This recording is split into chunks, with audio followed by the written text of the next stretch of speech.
And now for great deals on tires. Advanced Automotive has many suppliers to beat their prices. Let Jess at Advanced show you.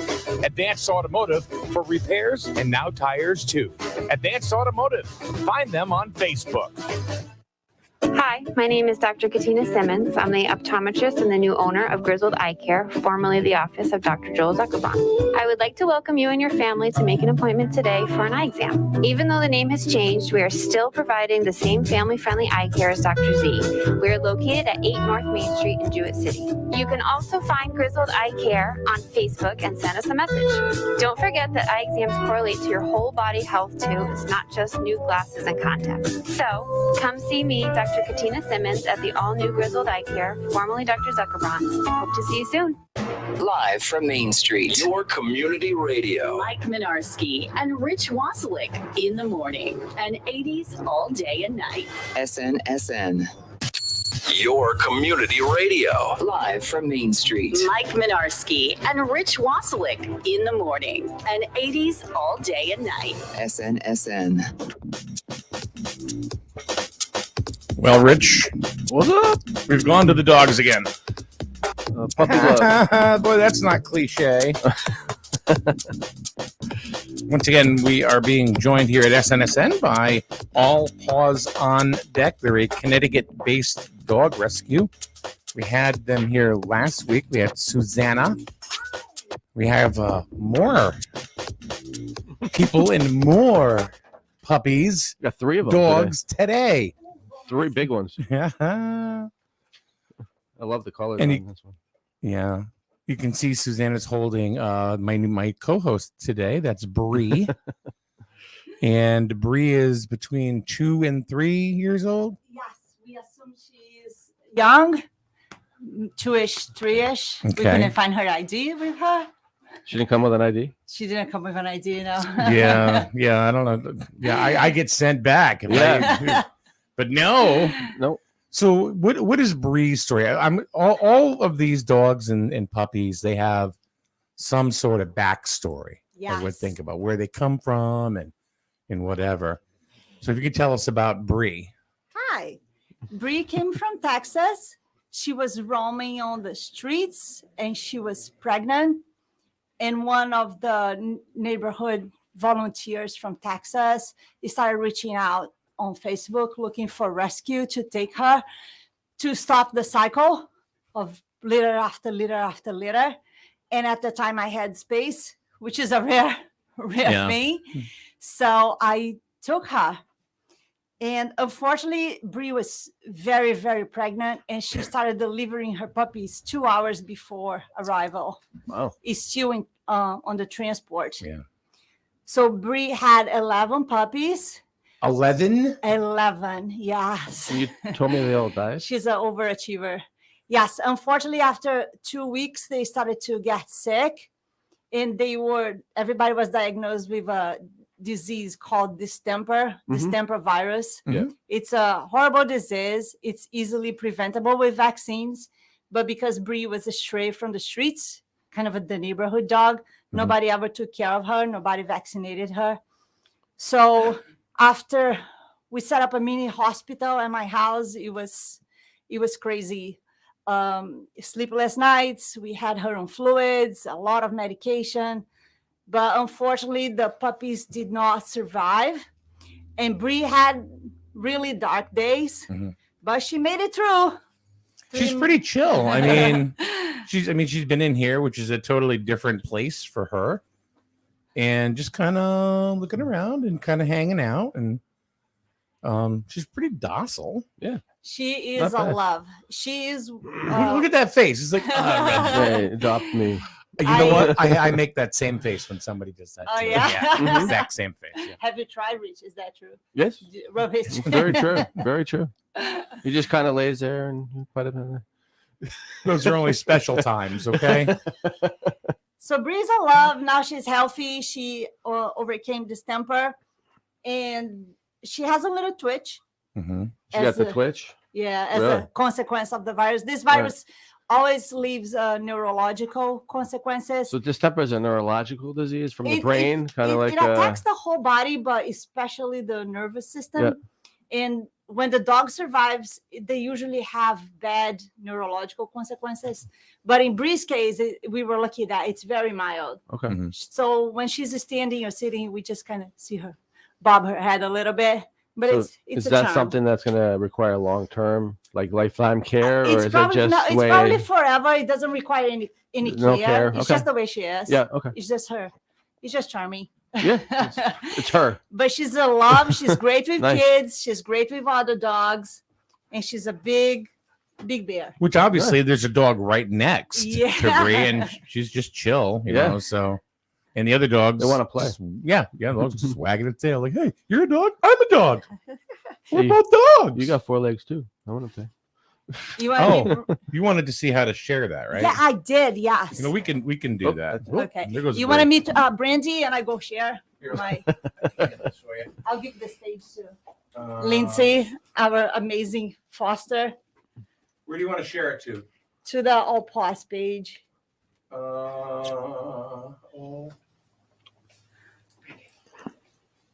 All Paws on deck. Yeah. Oh, thank you. There you go. All set. Bro, you're gonna have a turn. Thank you, Mike. You can share it to a million places. I mean, it's up to you. You can Oh. share it More to. the merrier. Well, everybody who wants to share, go to my page and share from there. Okay. So that's Brie. This is Brie, and now I'm gonna give you the stage to Lindsay. She's Okay. our amazing foster, and she That's has the dog Brandy. or the one? Which one's Lindsay? The dog or the other one? Wow. Oh my God. Lindsay, I am so sorry. Okay. Lindsay's the person, Brandy's the dog. Okay. Here. Come on. Here's Brandy. Come on. Brandy, up. Come on. Come Did on. you see Come that here. cool scarf on Come on. Brie? With me. I see it. Come on. Come on. There you go. That's better. Can you see? Yeah. Let's Show them your bell. do that a little bit. There we go. Now we can see her better. No, that is Brandy, Yes. and you are Lindsay. Yes. So Lindsay, tell us about what being a foster is all about. What is the goal of a foster, and how did you get involved? Okay, so I got involved. I run a food trailer in Lisbon, and my season was ending October 31st, and October 30th saw a post from Susanna, because she's very convincing, that said something like, I need fosters or I can't save these puppies. And that was for November 3rd. And I'm like, my season ends. So I ended up offering. So I took on puppies, and then more puppies, and then more puppies, and then maybe more puppies, and then a bunch of dogs since November. I think I'm up to Yeah. 18 Really? altogether. I think so, 18. 17 or 18. Yeah. Now, do you have your own dogs part of your family? Yes. Yep.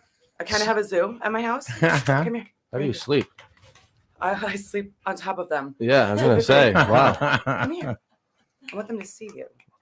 Yeah, that's the idea. Here. Brandy. Thank you. There you go. Now, how old is Brandy? She is about 5.5. Okay. Could possibly be older, but based on temperament, the vet agrees probably 5.5, along with the other one I have. Yep. The two that I So have, we have another dog yet. yes. Okay. And she and the other one I have today were actually, they were found to be caged outside all the Mhm. time at a home in Georgia. So they were Okay. convinced to give them up because they had little interaction with people and weren't treated very well. They were in shelter from August and then brought up here. I've had Brandy for like 3 weeks and Bo for about 2. Might be off by a week, but close. And Brandy's trying to get to Brie. she wants to play. Come on, let's. Do all the dogs have B names? It was just a coincidence. Yeah, Oh. this was just a coincidence. The puppies sometimes do, but come on, come here. Now, as one thing that I was telling Susanna, I've told her before, the first time I met her, because she kind of hit me up to be a foster. I think you hit everybody up, don't you? Oh yeah. She excludes no one. And I told her, I said, my biggest thing is that I would get too attached. That's hard. That's the Yeah. hardest. That's what. So how is it for you? I mean, you've had 18 dogs come and go. From day one, along with my children, I'm like, we Yeah. love them for a minute. We're gonna love them for a minute. We're gonna find them a good family. Your Period. children too? Yes. You said? Yes. Yep. Still at home, I have an 18-year-old. Can you get her back? 12-year-old, Because we and can't even 8-year-old. see her right now.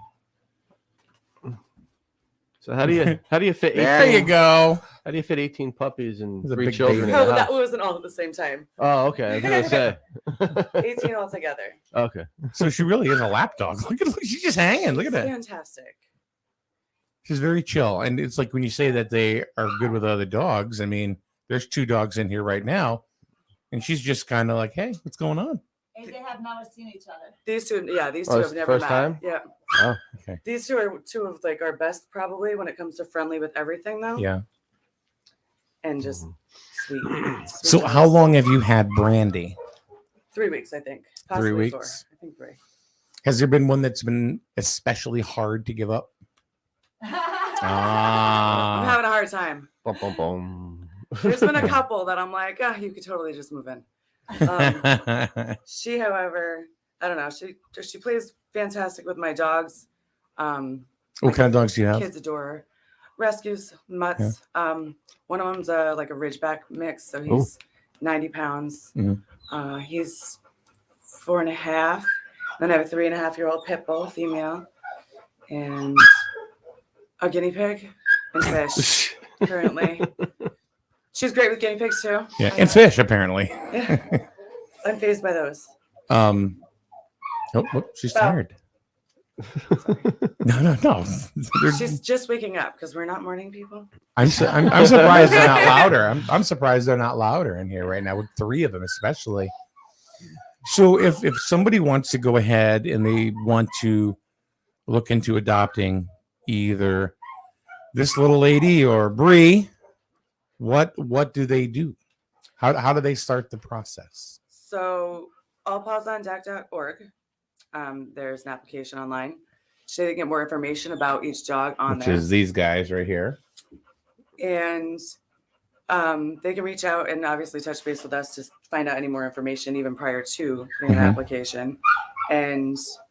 But after putting an application, they would normally we'll do our important stuff like references and such, Mhm. and then they can schedule a meet and greet. We look over their family dynamic and if it's going to work for each dog and each family. We're not going to give a massive dog that pulls to a 90-year-old, you know. Oh yeah. But Have you ever had to turn a family or somebody down when it comes to them wanting to adopt a dog? I personally have had to encourage that we find a different dog. Have not had a flat out turn down, which would be ultimately Susanna's decision anyway.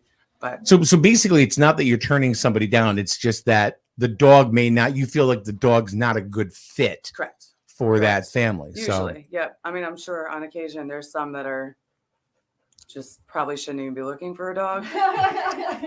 But for the most part, it has more to do with the fit of, you know, the dog to the family to the dog. Sure. Well, it's kind of like Yeah. anything, I would think. I would think so. You know? Yeah.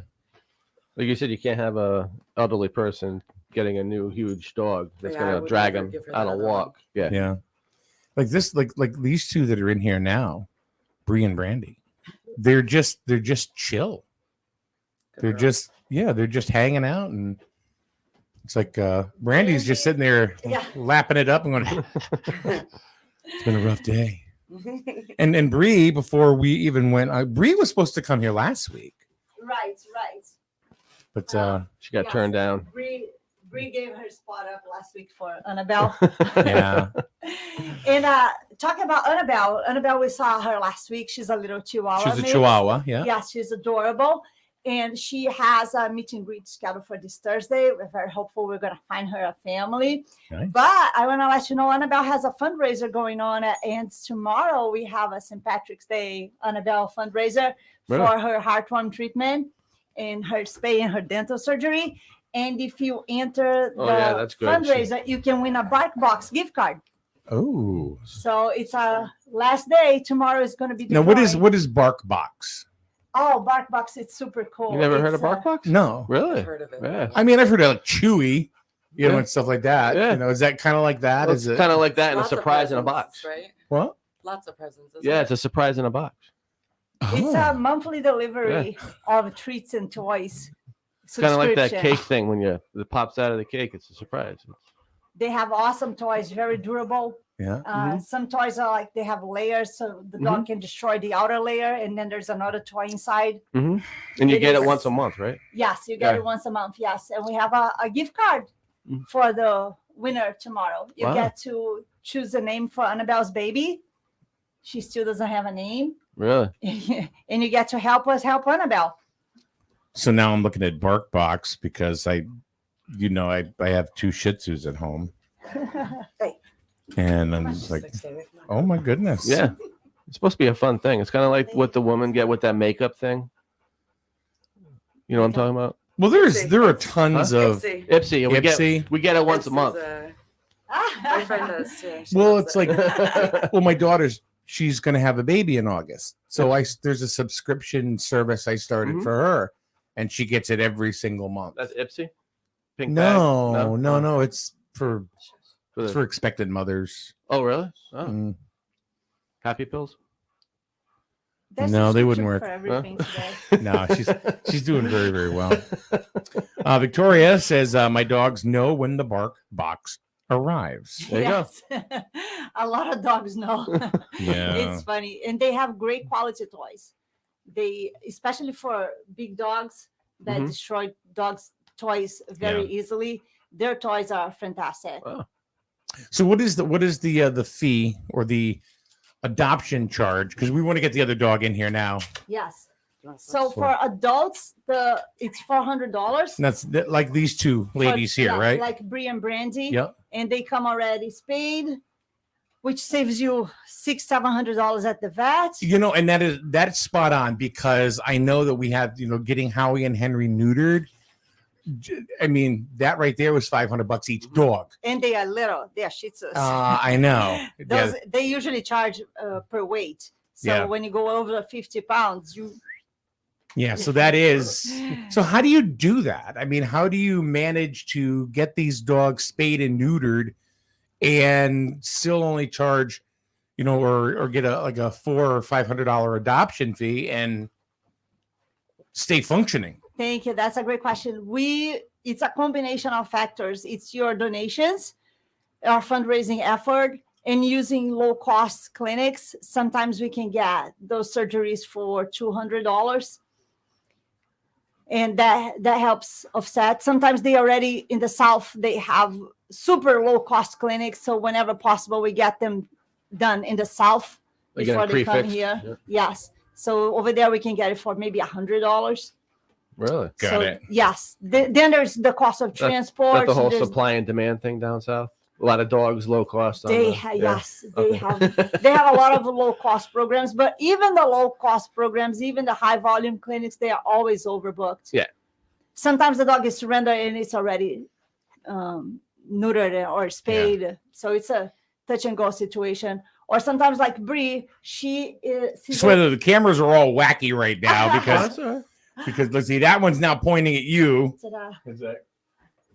So when Susanna grabbed the microphone, it just Oh,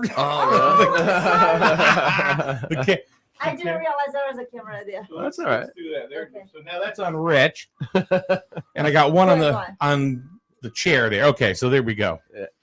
We need So, we need do you want me to move? So No, I was just waiting for like when the next pup. comes Okay, in. so I'm gonna give the stage to Lindsay and Bo. Bo is another handsome dog Mhm. that is available for adoption, and Lindsay can talk more about his Okay. personality. Oh, Yeah. Bo's a handsome young man. Here they go. Hey, I'm a dog. I'm a dog. Well, There we go, huh? he's excited, huh? Here's my crazy. Come here. Bo, This one's active. he's fun. Come on, baby. You're out of breath. He's also a lap dog. He's a lap dog, It really? doesn't Oh, yeah. seem like a lap dog right now. Well, He's in a new spot right yeah, now. you gotta check it out. Here he is. Hey, what's going on? What's going on here? Come on. I'm really confused. Oh, here.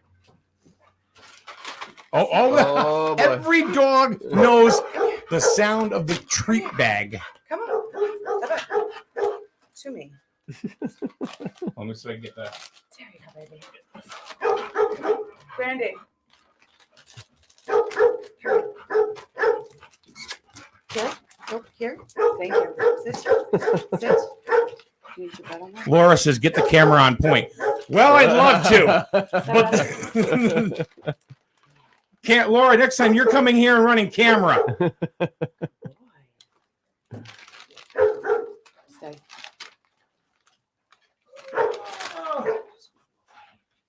He's very, very friendly. Yeah. He's questionable dogs. Yeah.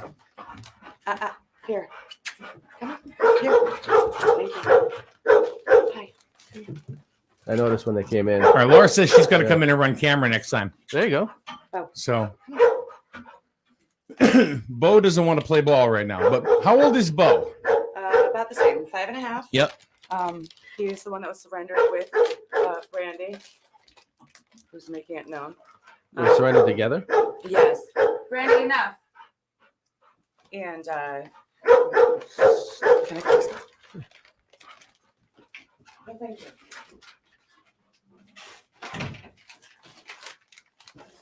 Come on. Come on. I thought I was going to be getting two like scared dogs because it said they had little interaction with people. Yeah. And that's not at all what I got. I got let me love you and cuddle with you. Uh-oh. So we can't get this dog on camera at all. Oh. Come on. Come on. Nope, here. Here. How about? Back up. Yeah. Nope, here. Here. Come on. There we go. Thank you. There he is. Stop. There he was. Yeah. There. Great. Sit. Thank you. Okay. He's a good-looking pup. He's a sweet boy. Hold on. Right there. Let's see if it'll focus now on him. He's moving around so much. And how old is this one? Always move around. 5.5. Really? It's very active for 5.5. Yes. Both. Yeah. Both Yeah. of them are surprisingly active. So it requires a lot of exercise, energy. Yes. Yes. Yes. Well, usually once he gets a good, so again, I'm not a morning person, so it's not like we've been up since 6 running around, walking laps Why or not? anything. Yeah. Because I don't like Yeah. morning. Yeah. But So now we got him on camera. so he's kind of just woken up, so all of his energy from throughout the night is kind of there. Nope, I have Yeah. more. I have more. It's not even there. It's like I lost it. Yeah. Laura, yeah, they did tell me that you were doing a photo op with him this morning, and of course we'll post them. Come on. I don't want to pick you up. He doesn't want to play ball at all today. Animals are unpredictable. You don't know what they're going to do. Well, they do have a brain. Exactly. Yeah. Exactly. They have their own personality, their own brain. You have to learn what the brain is like. And Come up with me. And Lindsay's trying very, very hard, but it seems like his attention is more in the other room Yes. with the other dog that is barking right now. we said that they came together, so now they're separated, right? So I have them both. Well, I mean, in the Oh, you rooms. mean in the room. So So they they want to don't- be together. They don't care. They're not bonded by any Really? means, so they don't care if they're really like hanging out together or Okay. not. Yeah. She's just not getting the attention. She's not even mad that I have to That's jealous, huh? So just so you know, if you're just tuning in right now to our section here with all paws on deck, Lindsay is here. She's not up for adoption. It's the puppy that she has with her that is a little, I guess, camera shy. I realize there's a window there. I think there's just too much. He's like, There's what's too much going stimulus on? going. Yeah. Yes. Yeah. All right. Yes. I can go stop with Susanna. I think we got what we got. Yeah, you can see it. That's You can- okay. Yeah. Very good dog. Pretty. Yeah. So Very what I'm pretty getting dog. out of it, though, she needs an active house if she's adopted. That's our next guest that's coming in. Okay. So what I'm getting out of this one, you need an active house, very active for adoption. Yes, or Yeah. at least some muscle and some good walks. Yeah. Minimally. Yeah. Or a fenced in yard. Yeah. A secured fenced in yard. Yep. To still find any hole you might have. So fenced in Gotcha. yard, good active house. Yeah. Yep. Well, nice meeting you. How about children though? He loves kids. Okay. He loves kids, loves people. Seems He's like all three of them fantastic. love kids. You were talking about. Yes. Okay, These yep. ones especially. Yep. He is dog selective. I'd like to see him in a house without other pets. Yeah. I Yep. would like to be like just because he I craves. saw all of that their when they attention. came in too. It's hit or miss. Yep. He's fine with the one that I have, but with my two at home, not so much. He's very dominant. Yep. So that causes the problem. He Okay. wants to be head honcho when he's not always. Got it. Mhm. So, All right. Excellent. Thank you very much. absolutely. Thank you very much. Thank you. We'll get Susanna in here one more time before we bring in Billy, who will be in a few minutes. Thank you. Billy Thank Kane. you. Yep. So that was Lindsay from All Paws on Deck, and we also have let's see, which one's that? Okay, so now you can hear on both right now. There we go. All right, there we go. Oh, Brioche. you guys are gonna be tired when you leave. Brie. We got there. This is a board that Lindsay made. I'll let her talk about it. We've been Well, we're gonna have to end the segment okay. for today, Okay. but it'll give us something to talk about next week. Sure. Do you want to give away a sweatshirt and a magnet? Anybody? Well, let's see. Why don't we do that next week? Sounds Because good. we really didn't get a chance to talk about it. We were just kind of like it was like puppy management and everything. Yeah, he was So- busy today. It was very, very busy today, and I think that we spent the time on the most important things, Yeah, and the that's dogs. just people can see the dogs Yeah. and get an idea, again of what All Paws on Deck is all about. And there's Brie again. And that big dogs are cool. Yeah, Oh, I love a big dog. Brie's like, ugh, I'm tired. dead weight. it's too early. It is, Brie. We understand. I want to be back in bed too. She She looks sleeps tired. with us. She's a big bear. So the website is allpawsondeck.org. Yes. And Okay. our Facebook page, All Paws on Deck CT Rescue. Because there are other All Paws on Deck, you were saying, right? Yes, So- there's one in Florida and people get Okay. confused a lot. Gotcha. The website is allpawsondeck.org and you can find all the adoptable dogs there. In our Facebook page, the latest and greatest All Paws on Deck CT Rescue. And how many pups do you and dogs do you have available for adoption right now? I have no idea. You yourself, you don't know? Oh, myself at my Yeah. house? Well, no, all together within All Paws on I Deck. don't know. It changes all the time. One Yeah. gets adopted. One got adopted yesterday. Another one has a meet and greet tomorrow. I don't know. It's constantly moving. Yeah, we just live at the moment. Gotcha. Maybe 10, maybe 12, maybe 20. Maybe 20. But we adopted 145 dogs last year. It was our first year. Yeah. And this That's year good. we're Wow. up to 40 already Wow. in 2 months. So Wow. So you're on track doing 240, 250 dogs to yes, find them their yes. forever homes. That's awesome. If everything goes according to plan. And traditional thank you before we go. Huh? A what? Traditional thank yous. Can I do thank yous? Yeah, go for it. All right. Laura Ranier, we love you. She's our volunteer photographer. Big shout out. She's an amazing. She's there too. She's been Watching. watching you. So. Oh, hi, Laura. A big shout out to the Ledyard Chain. Is an organization in Ledyard that helps peoples and animals and keeps them together. Yep. Cindy Ehlenberg, thank you so much for all your help. The amazing people from Wings of Freedom, Zen Dog CT, Paws New England, and I'm forgetting one rescue, Oak Tree Village. Oh. Those are all rescue people, Mhm. and they understand that's all for the animals, and there is no bickering. They just help each other out. Right. So they're great people, great rescue people. Very good. And All Mike Minarski, thank you so Nah, much. that's all right. We'll see you next Tuesday, right? Yes, All right. And you're going to bring a couple dogs as well? we will. Not sure who yet. Pretty soon, she'll just be bringing like 7 them all. dogs, Just bring them all. She'll be like Jack from the San Diego Zoo on Carson, She'll be bringing a lemur in next week or something. We are Who getting a knows? lot of puppies this Friday, a lot of young pups. Yeah. So we see who is still available next Tuesday. Wow. Gotcha. All right. Brie. Nice to meet you. She's like laying down already. Is that bacon for me? Yes. Right there? I was going to train you later. Here, brioche. Brie, come. And brioche is available. Brioche is available.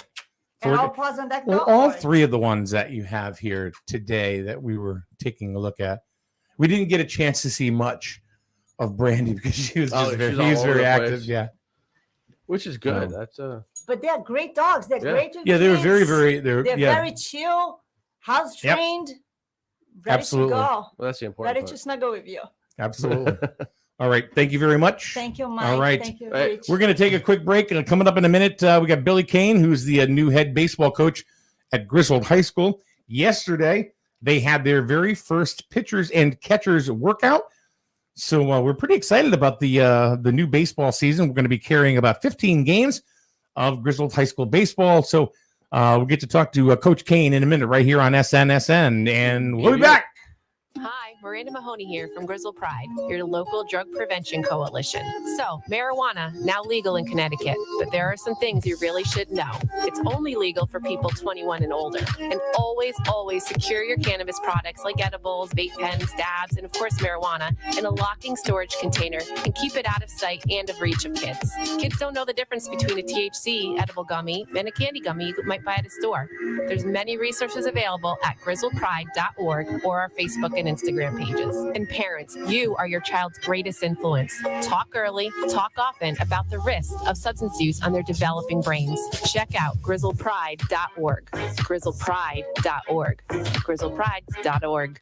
Life is full of choices. At Jewett City Savings Bank, we can make one choice easy, finding the right checking account. We offer a range of affordable accounts to fit your budget and needs, and each gives you the freedom to access your money the way you want, online, through our mobile app, or with your debit card. It's your money and your choice. To learn more about the account that's right for you, stop by one of our offices or visit us at jcsbank.com. Jewett City Savings Bank, member FDIC.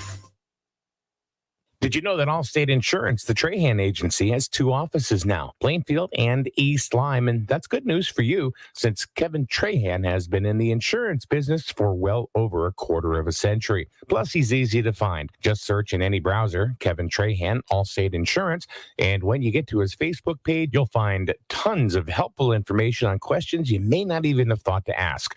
Allstate Insurance, Trahan Agency, Plainfield and East Lyme, proud sponsor of Griswold Youth Football. Family owned and operated. That's something you don't hear too often anymore.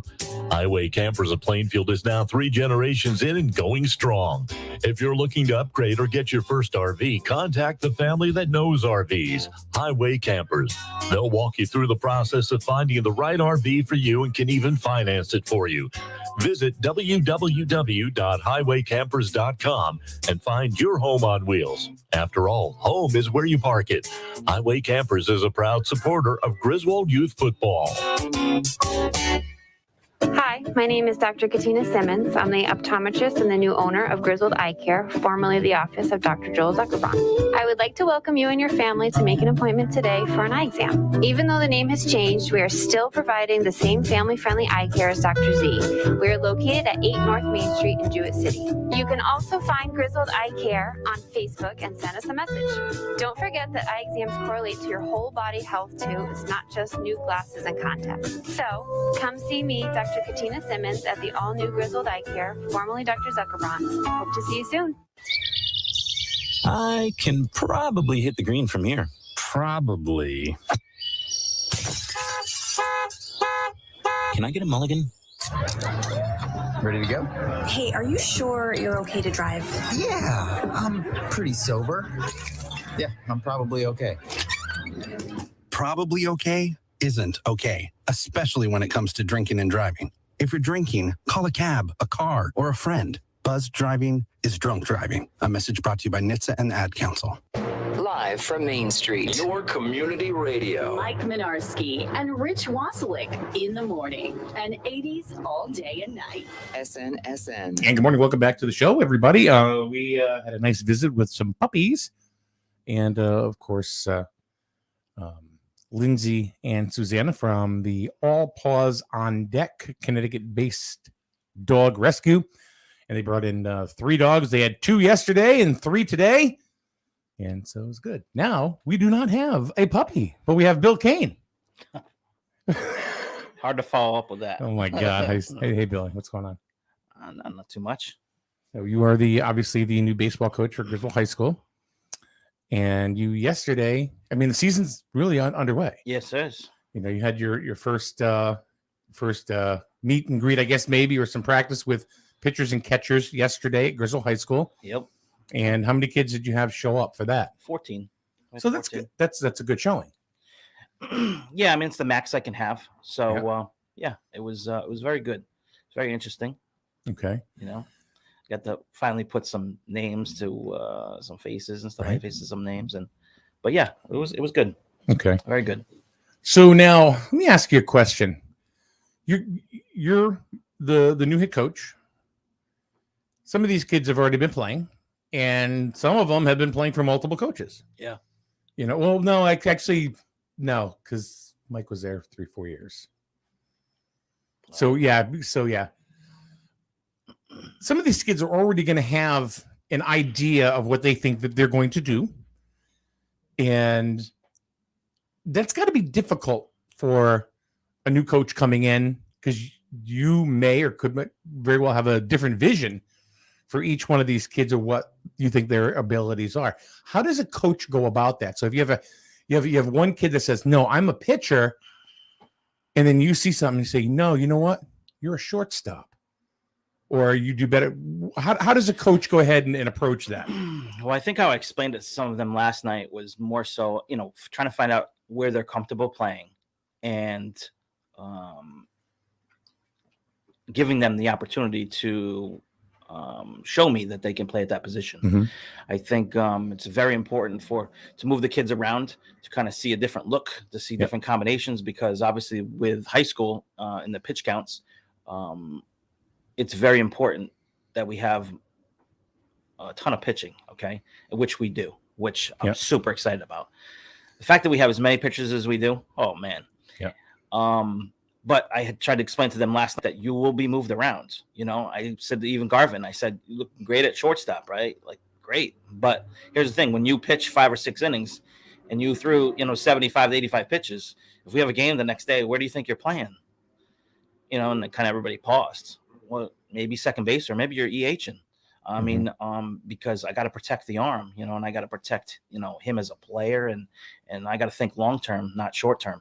So I need guys to step up and play multiple positions. So, that doesn't scare me as much as a coach. I think for the players, it should. Is it an ego thing for some of the players, perhaps? I think so. Yeah. I think so, and that's okay because they're young. They don't understand. But what me and Tim, my assistant, tried to. Who is your Tim? Tim Lake. Okay. Okay. So he's coached with me. I don't know. Started I think back in 2011 for my AAU organization. Then he branched off, went to another team, and so on. Had some good success with getting kids into college as well. So he sees the side of it without me. So we got two different angles there. So I think the point I'm trying to make is that we tried to get it in their head last night that, listen, you may play infield, and if you go on and play college, you might be an outfielder. So you have to be prepared to play every position. Right. I'll give you an example. Dylan Delacruz, I'll say 2010, St. Bernard's shortstop, monster of a kid, unbelievable pitcher, great shortstop, just a massive athlete. And he went on to Central, and he played in the outfield. He didn't play in the infield. Although at St. Bernard's, he was a shortstop, So I think that's what the kids have to understand. And even the parents, I want to say that, because, they don't understand. They think it's an insult to play a certain position, or, he's over there today, or why is he doing this? Why are you putting my kid in right field? Yeah. I mean, parents are worse. I think the parents don't really understand. Yeah. And I think that my experience with putting kids in collegiate spots, including my own son, is that I prepared my oldest. He was a shortstop, dominating shortstop around here. I prepared him to play third, and I prepared him to play second base, and I also prepared him to play in the outfield. So when he got into college, he started as a third baseman, moved to shortstop, played some second base, went back to third base. Didn't touch the outfield, but the point was he needed to be prepared. And I explained to the boys last night that I said my kid played on a team that had 9 shortstops. Came home to me the first day and said, "There's 9 shortstops on the team, Dad." Okay, so the better shortstop will play. Yeah. Right? But try your hardest then. That's it. That's the thing. I think the kids have to understand they have to work hard. Yeah. And the big thing for me last night was explaining to them, that no position is guaranteed. Right. Ever. And it doesn't really matter. And then what if somebody gets injured? Like I said, what if we get an injury for one of our guys? Somebody has to step up and play those positions. Yeah.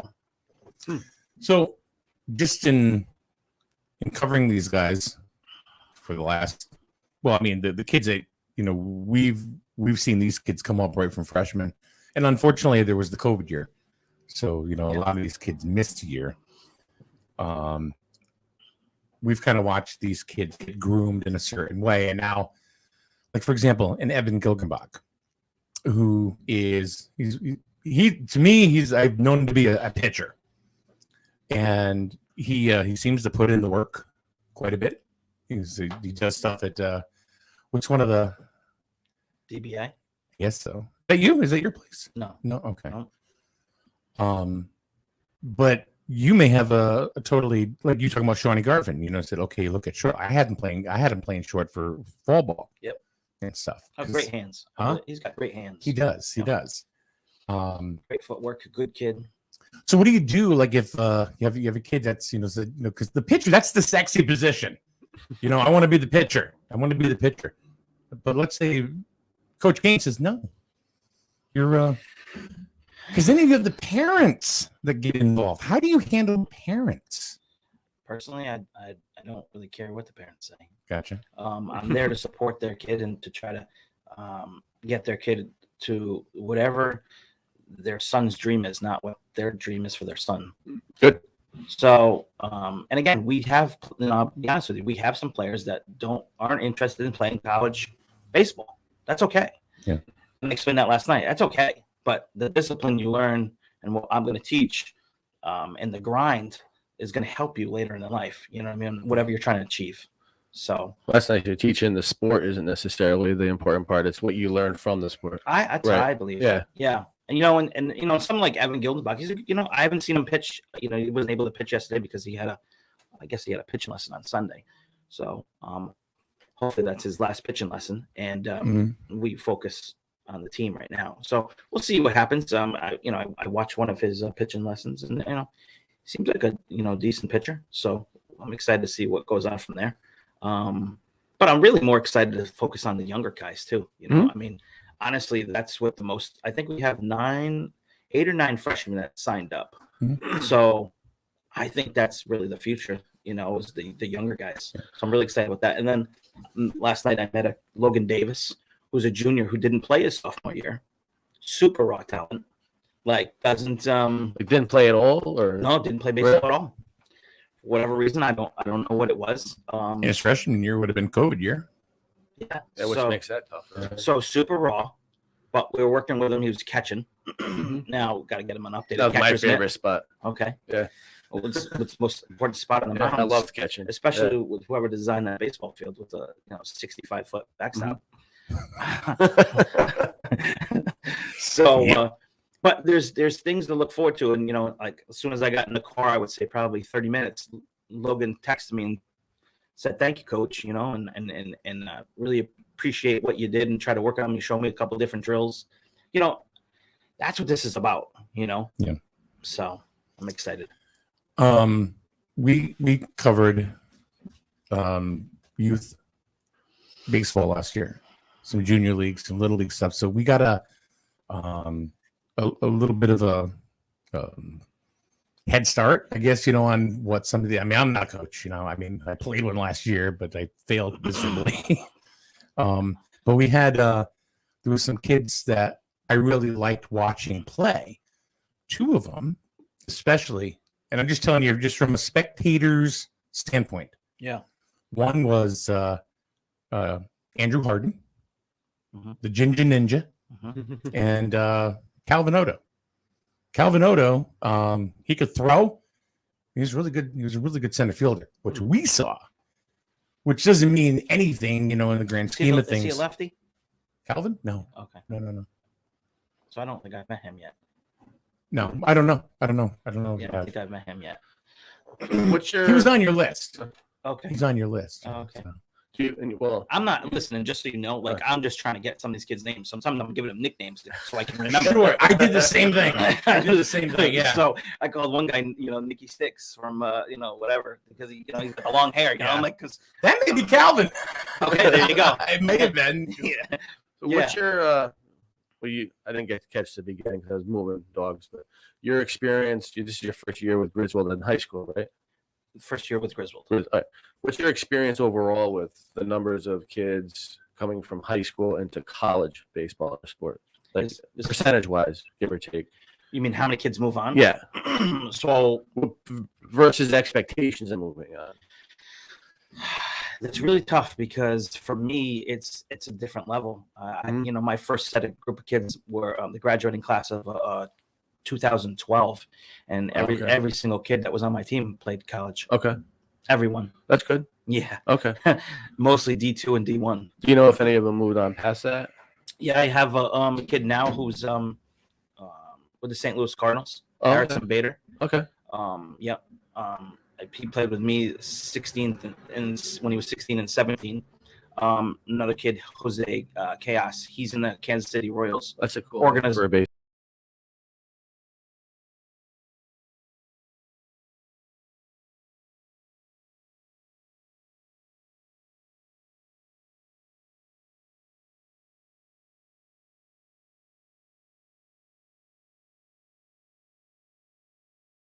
Okay. All right. So you can choose to play anywhere. Like all these little AAU teams now that are out there. Oh, so it's AAU. Yeah, it's a form of I don't really follow travel. past time, It's like a travel baseball type thing. Yeah. But you can set your own schedules. So you can Okay. play in like local tournaments or you could play in national events. National events usually have to get invited to. Oh, You have to have some type of resume. Your team has to have one certain amount of championships. You literally have to list them to get into certain events. Oh, cool. Yeah. So you're paying your own way though. It's not like sponsored. You are paying your own way. I was 100% nonprofit, so my teams never paid more than I think $1,200 to $1,400, and we competed nationally. So a lot That's of a these good deal teams, then. yes, a lot of these teams are 2,000 plus. Yeah. I've seen up to 4,600. Yeah, That's a lot of money. It's a lot of money to play. it is, and there's another misconception of what I want parents or anybody wanting their kid to play college is. I was out Mohegan Sun one night and I saw one of my kids that I graduated from high school with. He said, I got my son signed up with this national recognized group that recruited. So you got to pay for a service to have them get your son recruited. Okay. Don't do that, please. Yeah, I've seen that. Yeah. Don't do that. That's a huge mistake. So I think that's what I bring to the table. What's going to happen here over the next few years at Griswold is that I'm going to help facilitate that for parents and point them in the right direction and get them set up with the right teams to be with. Yeah. And if their team is good enough, maybe the team's out in Long Island. If the kid is good enough, or maybe he's playing with the Boston Prospects. Yep. That's the big difference on what level their son can play at. And there's nothing wrong. Listen, there's nothing wrong with playing D3. Nothing. What's the difference? Well, for those people that don't know what you're talking. Well, obviously, listen, my sister played D1. Both sisters played D1 college softball. Okay. So the difference obviously is the size of the school. Yeah, that's what. Yeah, usually the size of the school, Okay. but the type of athlete that's supposed to be there. I mean, that's the marquee athlete. Lower market of that. That's where the scholarships are given. Yeah. Obviously, D2 can give scholarships. D3 can only give academic scholarships. Okay. Academic merits. So. Again, there's nothing wrong with playing all three levels, but the higher up the level, the more it's demands. I mean, you're, working out twice a day with the coach. You're getting up for 5 a.m. workouts. Your academics is on the side. Oh well, it's the academics is on the road. The Georgetown bus had a computer station at each thing on the bus. Yeah, I've heard about that. I mean, that's pretty cool. It's intense. Yeah. And I think that's what everybody wants a baseball coach, right? They want a baseball guy. Okay, well, you got a baseball guy, so. It's going to require more than just showing up. It's going to be putting in extra time.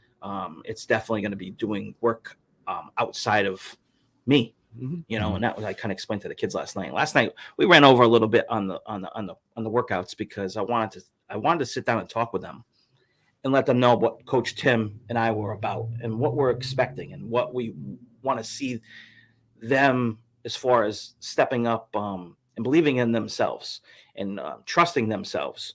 So there has to be a mutual respect in the terms of I understand, someone like one of the guys, for instance, like, Coach, I pitch some, I do this.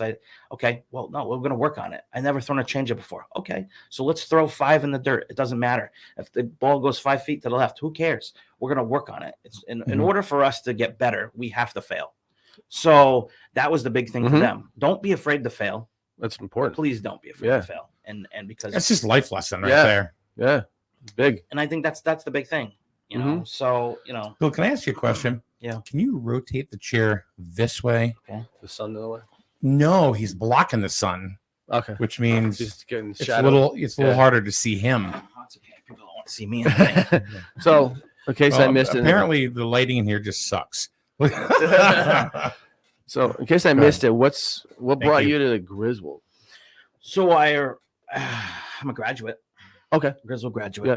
And I was aware of listen, I'm in the baseball world. I haven't been coaching since I stopped coaching in 2018 to focus on my other son who played out in Long Island.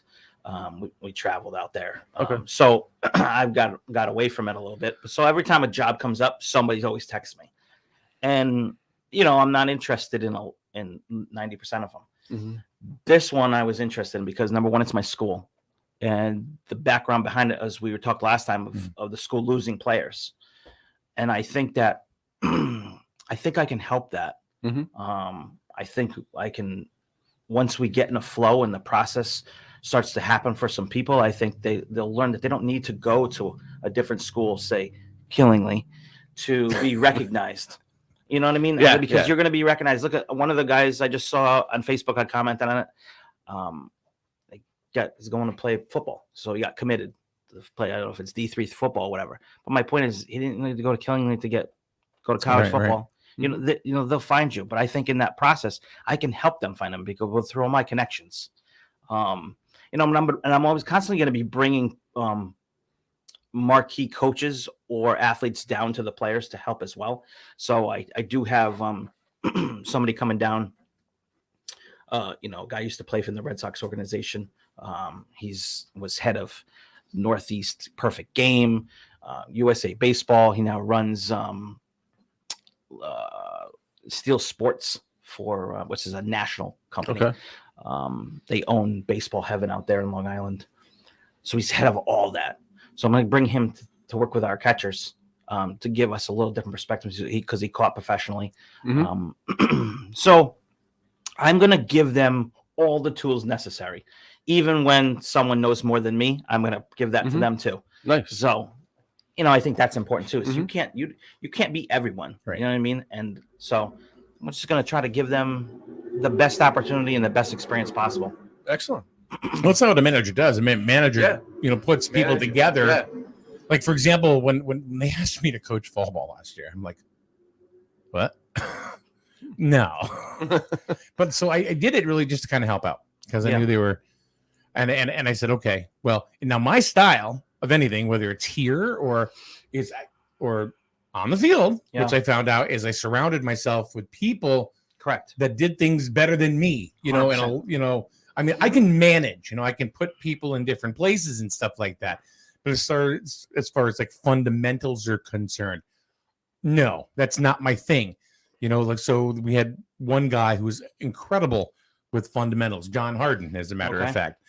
Then Dave Ducharme, who's actually he's running a team in junior league this year.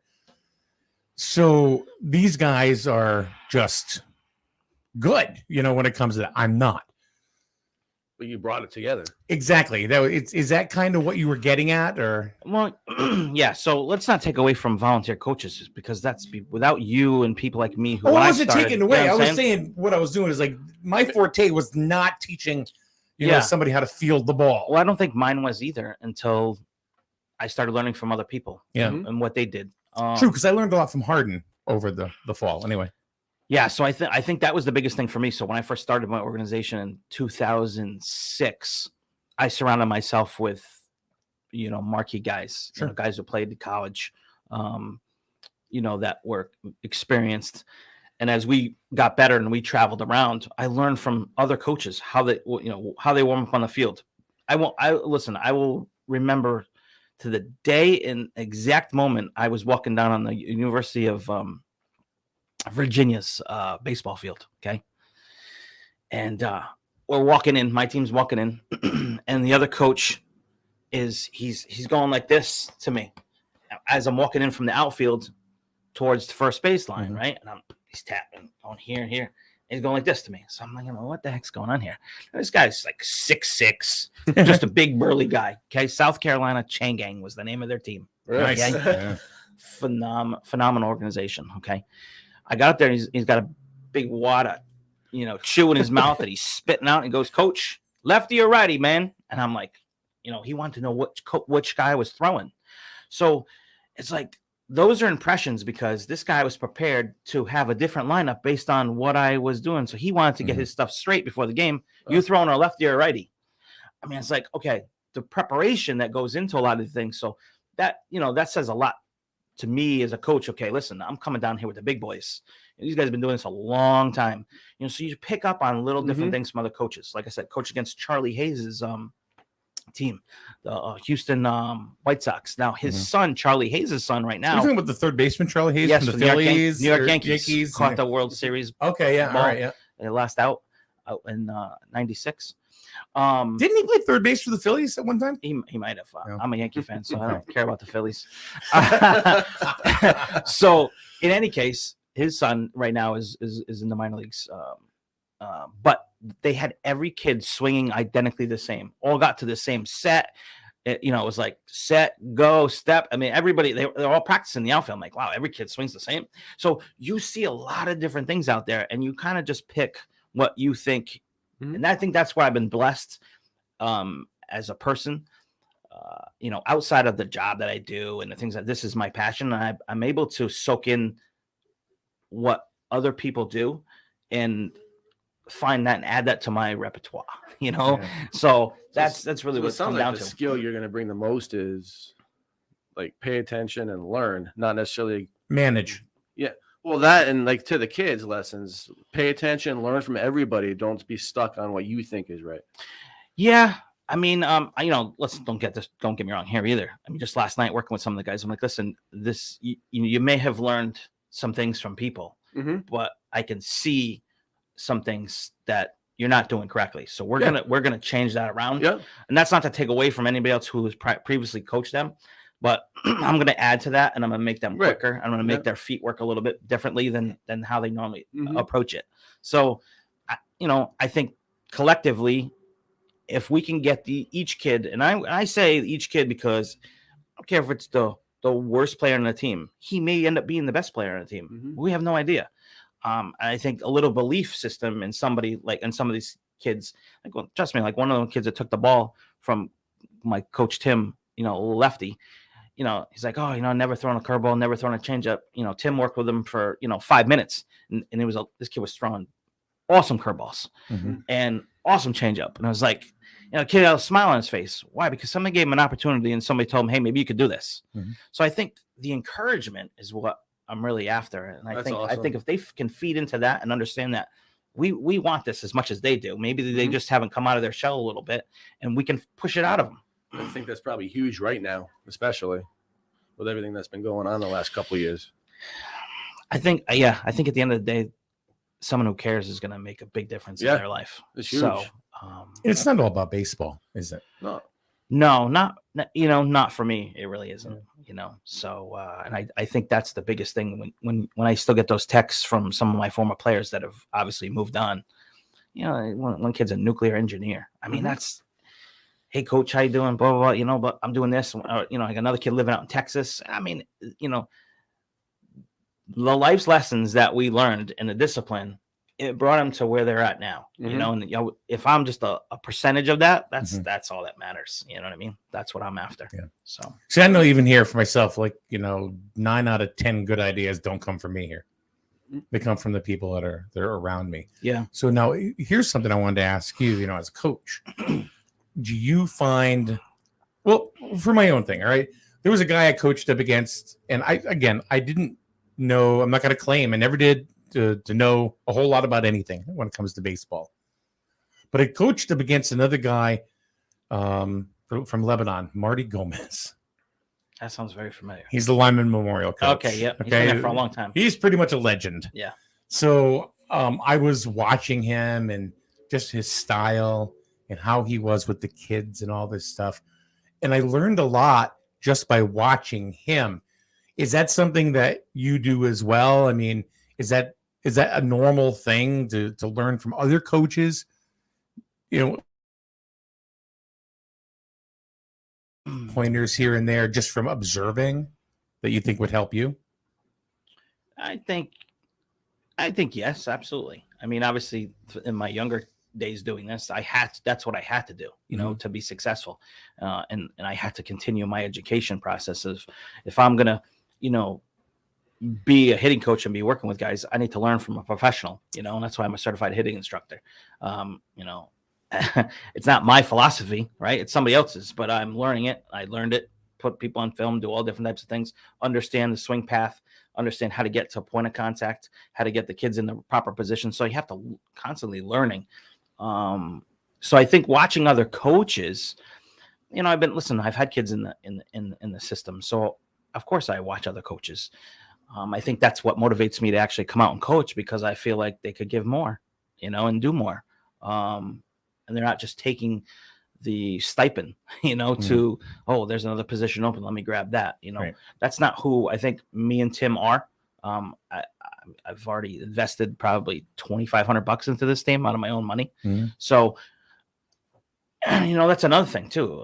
I want to touch base. I mean, I know it's baseball, and I know it's not the most popular sport around, like basketball, I'll say, because you have a lot of fans that come to basketball and they pay the money and stuff like that. But, you know, as far as the baseball program, you know, these kids need some basic things. I'm like, the pitching mounds that we have, I mean, honestly, I think they were made in the 30s. I'm not joking. Yeah. No, one has a piece. I have a better understanding and respect for what you're saying just from fall ball. So I get it. So I think that, you know, when we talk about school systems and budgets and all those things, and why maybe kids flock to another school, is because they have maybe updated things. Maybe they have newer facilities. Maybe they have, these are all things I think collectively we need to think about. And this town is obviously a great town, but we need to keep kids here. I think the little things like funding certain sports programs will help, you know, keep these kids here as well as off the streets. See, now that was my next question, actually, is keeping kids here. What does a coach do, you know, with like some of the younger kids? You know, like maybe 7th graders, 8th graders. I mean, you can't recruit. I mean, that's evident, but what do you do, or what kind of tactics would a coach that said, you know, I want this kid to come to my school and I don't want to lose him to like Seth Cunningham going to Norwich Tech, you know, being all area football player of the year. He's a Grizzle kid. But, you know, of course, you know, he wants to get into a trade. Yeah. So it's perfect for him. Of course. Amazing, but bad for us because he's an amazing football player. Or Killingly, or that seems to be the big salt in the wound. Oh yeah, a lot. So what does a coach do? Do you start with the kids in 7th and 8th grade and just kind of make sure they know your presence, or what do you do? Yeah, I mean, I introduced myself to the basketball team, you know, 7th grade team, before they had the championship thing. You know, wished them luck and told them a little bit about me, and you know, just give them an idea of how exciting it is to play for their own town throughout, you know, their 4 years. Well, you lived it. You did it. Yeah. Yeah, and I think that, you know, if we can get some clinics going, and we can get, you know, I can be part of what you guys have down here. I almost want to create a 13 and 14-year-old travel team down here, just to try to keep some of these kids together. Because I think that's the problem. I'm just going to speak baseball. You know, a lot of kids play on a travel team. So if majority of the kids play on a travel team and their coach is the Killingly coach, they're going to gravitate to them. So I think that's the big thing that we're finding here is there's a lack of presence. And that's not to knock anything that people are trying to do here. So I don't want to get that because they're making efforts to keep kids playing and the whole 9 yards. I think there just needs to be a tiny adjustment and a focus, on that age group. That 7th, 8th grade age group. There needs to be a team. Important point, which goes to the meeting we have next week a little bit with the park safety committee meeting. There's not a lot of things for kids to do in the town. Yeah. So I think, like you mentioned, bringing stuff up like that, having athletics outside of just school even would be an important part of keeping kids off the street. And yeah, I think, or away from the video game. Right. That's honestly, they're both detrimental to kids' health. So yeah, I mean, let's face it. I mean, how many kids organize a wiffle ball game, right? So I don't even know what when that I was is. a kid, yeah, right. That was what we did. That's what we did. Yeah, it's we unfortunate. played football, we played baseball. It wasn't organized, but we still played in people's yards. We took electrical tape and you really wound it up in the wiffle bat. You played. We had that not a wiffle ball. You played with a tennis ball. We had that 2-on-2 basketball game in our gravel driveway and gotten bruised and scratched up. Yeah. You know why we play with a tennis ball, right? That sucker would fly. Yeah. Oh yeah. But there's none of that a lot around. So you see the kids out walking around getting into mischief, and mischief is probably the better aspect of it. But I think you brought that important point for this town. I think you need an investment in that kind of stuff out. Yeah, I mean, man, I have such visions for what's going on. I know they're trying to redo the football field. I think it's great. I'd love to turf that just the infield of the baseball field would make a huge difference. You could also host, tournaments here. You could have, we just need to bring people to this area. That whole structure needs to change over there because let's say you're going to bring tournaments and you want to charge admission. Anybody can just walk up. Yeah, and I think the biggest, my dad said that. Man, my dad's a pretty smart guy. Obviously very successful businessman, and now he's got 7, 8 health clubs, and his always thing is marketing because listen, there's a million health clubs out there. What gets them to you? So when he came back there, he's like, "Wow, the baseball field's tucked back here. Nobody even knows it's here. I wouldn't even know. It's got all these trees in front of it, and the big bushes and stuff. And it's like." So one of his things, we're going to try to put up some marquee signs and get some like billboard action going, maybe put some of the old Griswold players, like maybe Jason Drobiak silhouette up there and, get him swinging a bat and, just to try to bring a little excitement to, the field. It's tough because that's pretty cool how it sits down, but you don't even know it's there. It's kind of tucked behind everything. Yeah. Floods, right? Is that the one that floods? That's the other thing too, is that stuck in there. Yeah. The other thing is, shortstop becomes a koi pond. Yeah. When it rains even just a little bit. Yeah. So second base too. Drainage is awful. So that's why I said if we were able to, while they're turfing the football field, it wouldn't be that much of an extra expense to just do the infield. We don't need the whole field, just the infield. But I think you can use that for a lot of different things, But I mean, there's a lot of things we need. I mean, it's tough. We got no indoor batting cage, so, I'm going to try to raise funds. I'm going to try to donate as much of my own money as I possibly can. But I need, people to step up and actually, see the vision that I want for these guys and help out. Yeah. Really pitch in, and business owners. And, I see the Jewett City Savings Bank here, our uniforms are going to be getting donated by Mr. D'Amico at the flower shop. Flower shop. Yeah, his wife Jan told me that Lou Senior was going to be doing a couple of things, and I didn't know what it was, but I think that's nice. Phenomenal. He called me up, had a great conversation with Wow. me. He's like, "Coach, what do you need? I'd love to do something." And he's a community guy. Always know, been, so- and so it was great. I hadn't heard his voice since probably I was at his house for some. After I remember school, when I was a kid. Yeah. So that was great. And, he called me multiple times and he's like, "Oh, I hope I'm not bothering you." I'm like, "No, you're not bothering me. You're helping me. I'll do whatever you want." Like, you know what I mean? Like, you're helping these kids, but that's somebody who cares and is involved and invested in this community. He doesn't want years. a lot of credit for it either. He doesn't. But I do want to give him the credit, so I'm very thankful. And I hope he knows that and people thank him. I mean, it may be little to somebody else, but it's a lot for me, especially going through the stuff that we have. I was telling Erin, the principal, I was like, I think we got some jerseys that are like in the 60s or 70s. And she's like, I told them to start throwing things away. Yeah. So, and she's such a blessing because she cares. Good cookies too. Does she? Yeah.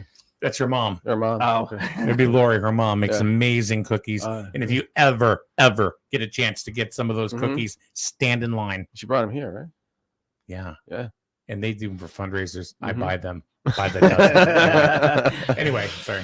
But anyway, Erin is a huge reason why I came to Griswold to do this job is because obviously we're friends on Facebook and we went to high school and together. She's younger than me, but seeing her passion for her posting about the different sports that the kids are doing or different achievements academically, I think that's what gave me the excitement to want to actually come back here and do this. I think that support system is huge, and she's at a lot of the games. She tries to get to all the different events. I mean, I don't know. I want to be around people who care. Yeah, you just said it too. And, also people that, went through the school system. I think it was like really important, to bring you back and to coach, Erin, to be the principal.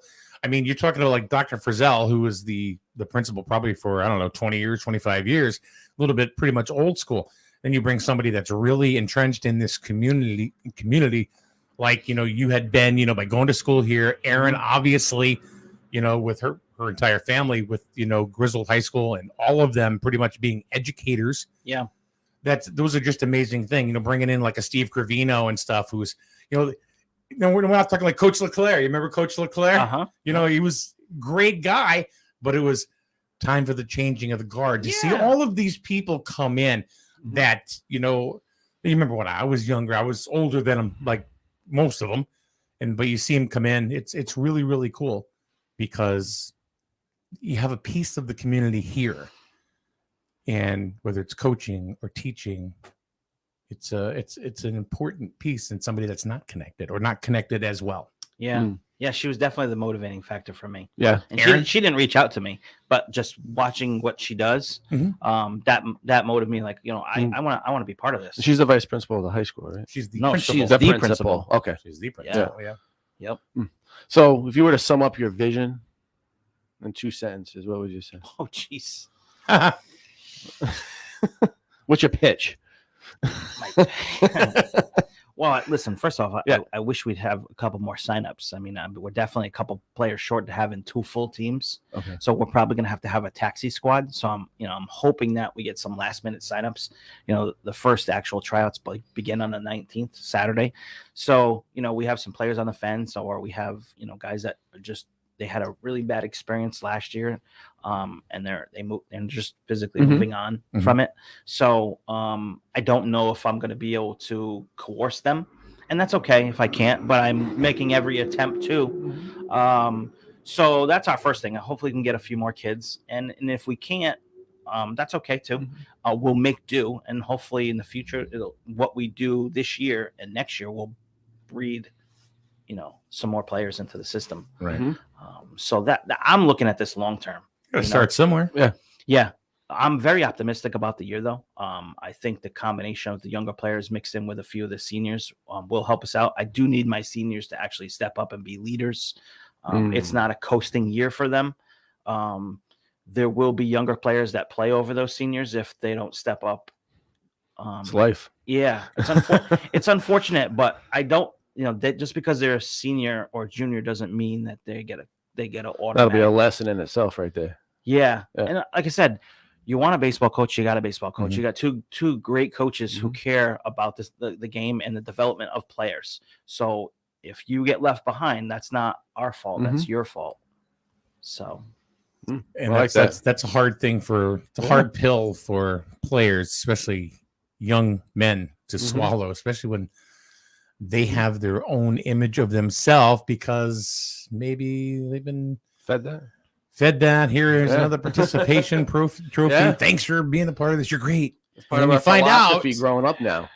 Yeah, so I think that's why that first talk last night went a little bit longer, and I'm sorry, parents, if it went longer than you expected, is because I think it was important to communicate that to them, and motivate them to push themselves, you know. And I think that we had to get that established because, like I said, you want a baseball coach. You talk about everybody who talks, they want the coach. But until they get it, do you really want it once you get it? Yeah. And it's like, I think we're going to see some kids gravitate to it, and I think others may, you know, they may be turned off by on it, but then maybe that's, you know, I think you're 100% right. And It is it's what it going is. to be what they need, though. That's the and kind again, of kicking the ass a little bit. And again, it's not all about baseball, Right? It's about life. It's about life. I'm going to say it's actually probably this much about baseball and the perspective. 100%. Right. Because let's face it, I think it's this percentage is like, you know, 3 to 6% move on. You Actually, know, play true college story. baseball. When I was in high school, I played my freshman year, and I tried out for catcher, and I was a great catcher growing up until I got to high school. Yeah. And I didn't play my first year at all.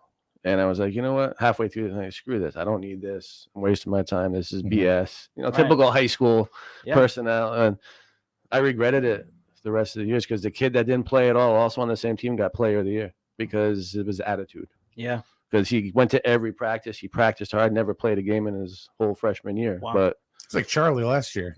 He was a senior, graduated, never got into one game. It was at the last game of the year, and he got one at bat. But you know what? He was probably one of the kids that everybody looked to. Yeah. Because he was a leader. You know what I mean? Yeah. Wasn't always the starter, but kids loved him. that was a life lesson for me. Yeah. And I didn't, but that was what you needed. That was. Yeah, I mean, it's a tough world out there right now, you know, and I think it's very easy for someone to give up, and especially with our government just giving people things for free. It's a lot easier to sit home and do nothing as opposed to going out and actually trying to make something yourself and create something better than just staying, you know, on that, that average line. So I'm hoping that, and I know it's worked with my other guys. Right. But it's also turned off some people. I mean, there are players that aren't going to like me. There are parents that aren't going to like me. I'm not here to make friends. Yeah. You know, at first, you know, that was my thing coming in here. It's like, hey, you know, I want to try and, you know, be as friendly as I can, be as open as I can. But at some point in time, the communication has to stop because, you know, I got a job to do. I'm not concerned with certain things. And, you know, obviously we want our athletes to be, academics first, 100%. In the athletic part of it comes secondary, and I'm 100% about that. So, but we need kids to step up and be leaders for themselves. We don't need parents advocating both for them. beneficial. Yeah. They need to. They need I think to. as long as They need to walk hand in hand. Right. Yeah. I think as long as you put it out there in advance, no one can complain.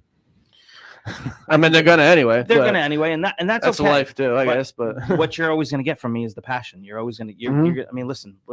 I was just in Las Vegas, right? So, I literally took a red-eye flight.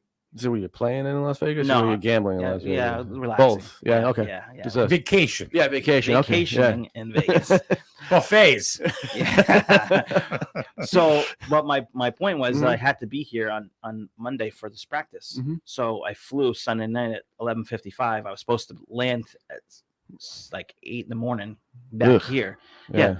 Flight delayed. So that we actually got to my connecting flight in Miami yesterday, Fort Lauderdale yesterday. It was like 8:20, and it said my next flight got moved all the way to 2:40. Huge gap. So I wasn't going to make the practice. Right? I'm like, I'm going nuts. So the things that stayed up all night to do this, right? Taking a red eye because that's the passion I have. You know, me and my wife, we're on the, you know, our phones trying to find different flights, trying to figure out what we're going to do. I didn't care what it was going to cost. I had to get back. Just hear an announcement over the thing saying that JetBlue flight from Providence, is moved to a different gate. Ran to the gate, all across the airport, trying to get to the gate. Flight was full. The guy's like, sorry, no, nothing we could do. I sat there and waited. Everybody boarded the plane. And then the lady came out and said, we have space available. So the lady, I said, oh, can I get on that? You know, the guy who told me I couldn't, full, sorry, we can't help you. Goodbye. Right. I stayed and waited. It's like, because hey, I had the discipline enough to wait. Most people got discouraged and walked away. No, I'm staying there until I see that flight go. Yeah. And we got on the flight and I was able to make the practice. So, you and your wife? Yeah. You didn't leave her back in the. Yeah, you said you. Said you. I was like, wait a minute. Honey, see you later. Yeah. You can get the next flight. All right. I got to go. Yeah. I had to give it. Yeah. All right, Billy, thank you very much for coming on by. Hopefully, we can continue this dialogue right through the season. We're going to be doing, I think, 15 games. Really? It's 20 game season. I've already talked to most of the ADs. I was talking to Megan Sears yesterday in Montville. We've had a really she's good dialogue. She has me do all our first aid CPR. She's good. Megan? Yeah. Yeah. No, you doing home and away games? Or both? Yeah. Okay. Yeah. Matter of fact, Montville has this portable. That's a brand new facility too. Really? Well, they got a portable press box. Mhm. It's on wheels. Wow. And they just wheel it right up. Yeah, the whole facility is brand new. And I said, Wow. oh, go ahead. I'm sorry. No. I said, can we use that? And she said, yeah. So It's huge. Yeah. Wow. So Well, I follow East you. Lyme, Okay. Bridebrook will be there. So Okay. anyway, go ahead. Well, hopefully, I mean, like I said, I love what you do. I'm always watching the basketball, and I think it's great what you do. I think we need this.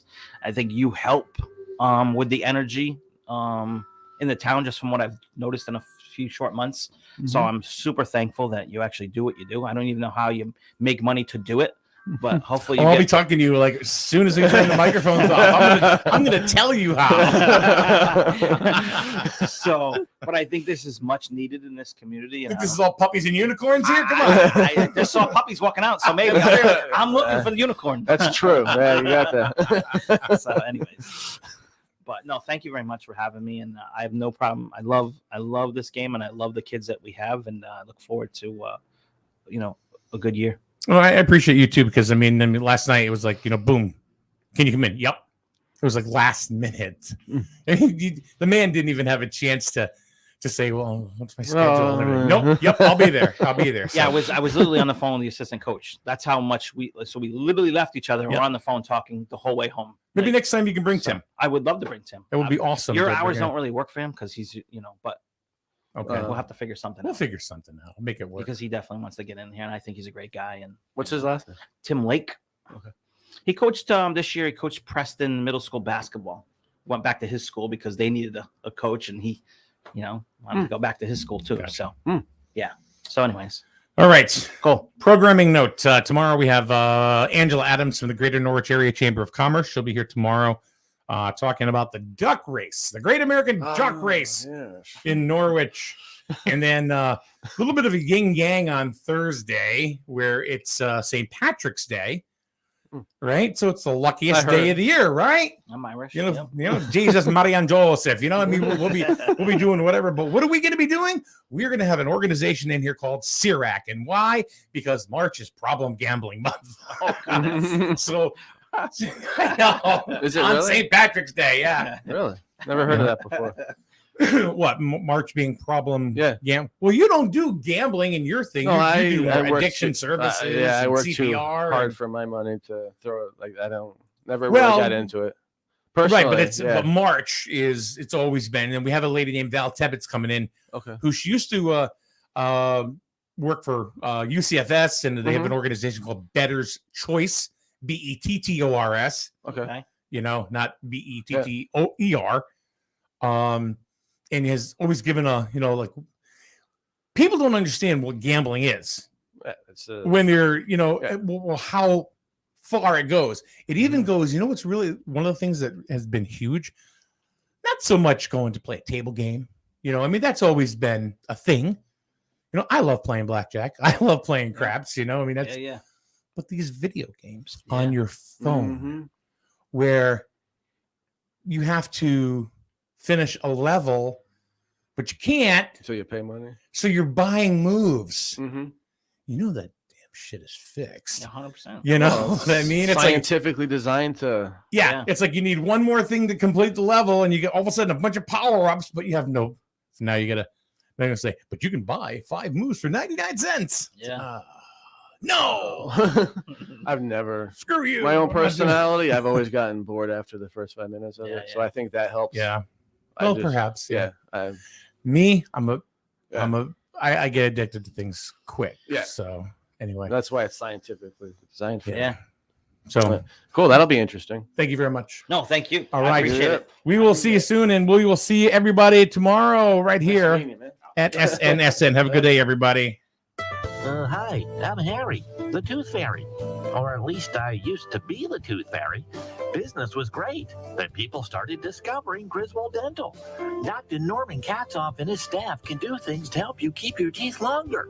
It's enough to make an old tooth fairy cry. Griswold Dental can do all the work in-house. Imagine a new crown in 2 hours. They even know how to make dental anxiety go away. They even have a laser that can help with your gums.